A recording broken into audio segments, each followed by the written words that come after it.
All right, so this is going to be another movie review. This one's called Viva Zapata,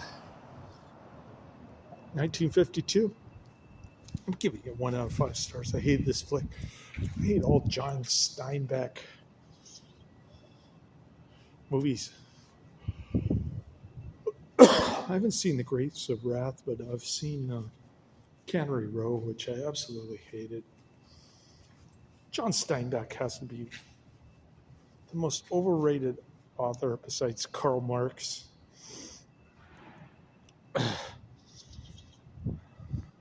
Certainly the most overrated fiction writer, although Karl Marx should be in the fiction section. Anyways,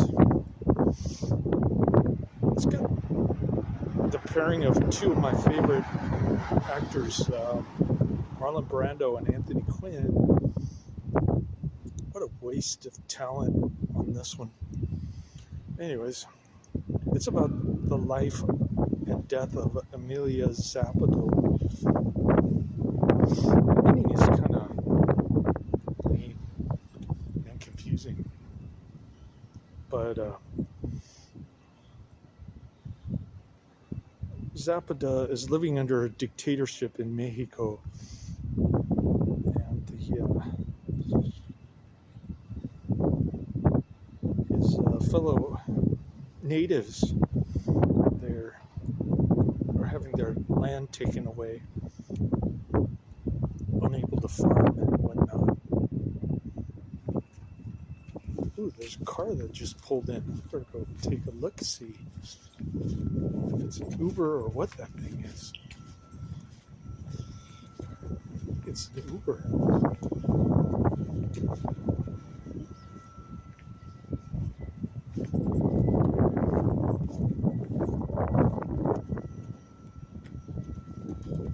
Yeah, the security guards help him load up on that Uber or something.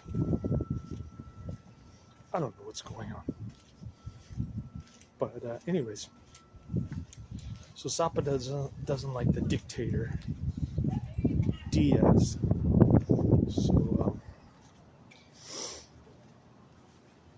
So he's fighting a rebellion kind of similar to Pancho Villa.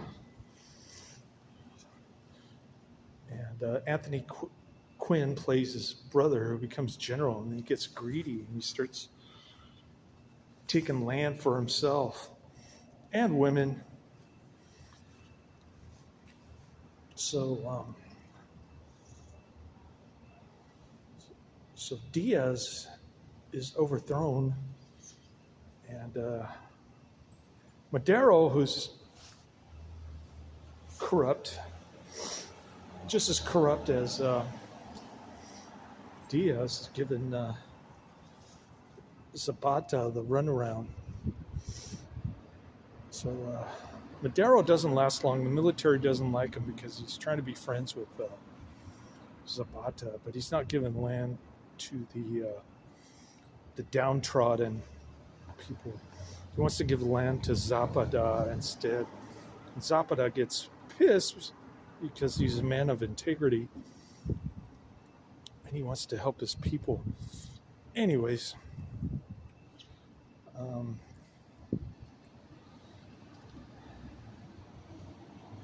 I didn't understand what was going on throughout much of this movie. There's a sidekick who works for both sides. He's like a double agent or something. And then there's Zapata's wife, who at first didn't want to marry him because he can't even read. He's kind of a useless guy. And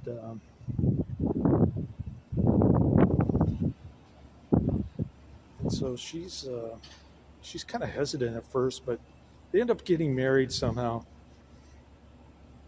and against the father's wishes. And the father's not too happy about it. There's a white horse that's supposed to represent the struggle for the poor people in Mexico were being oppressed by the Mexican government. I hated this. It's one of those bleeding heart type movies. Do-gooder. Zapata is a do-gooder. It's supposed to be Western, but it's more like a John Steinbeck bleeding heart for the poor people kind of movie.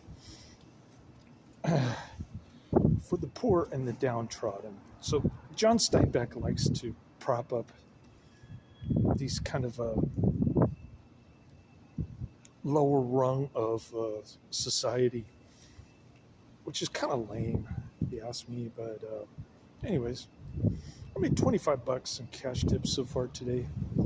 The janitor who was in the hospital, he's back, and I helped him move a bunch of dumpsters over there with my big muscles, because the older Filipino security guard is completely useless. He doesn't know how to drive or to help me move cars around. And the Filipino janitor, who speaks better English, he asked for help, and the guy was like, "That's not my job." So I helped him. I did my duty today.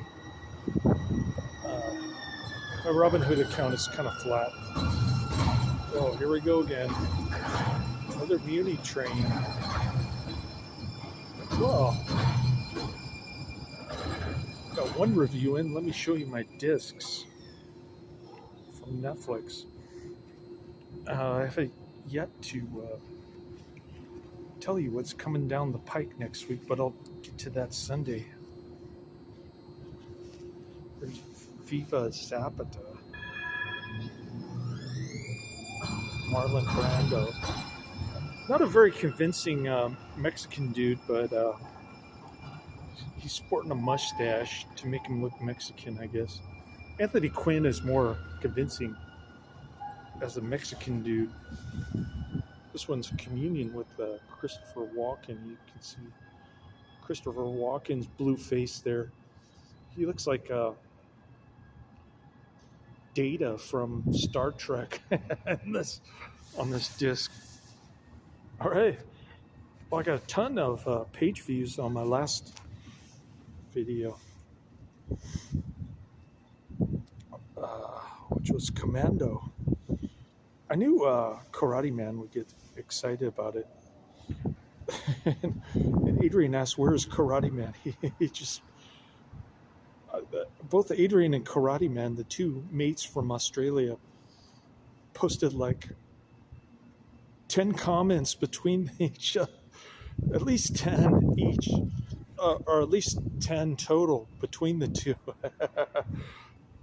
Adrian's trying to get me to watch the Mad Monster George Zuko movie. That looks pretty interesting, and it's on Cult Cinema Classics. So all I got to do is go home and add it to my favorites list. So I'll run down my list, and I'll tell you what's coming down the pike on Netflix. I got to go back to work later.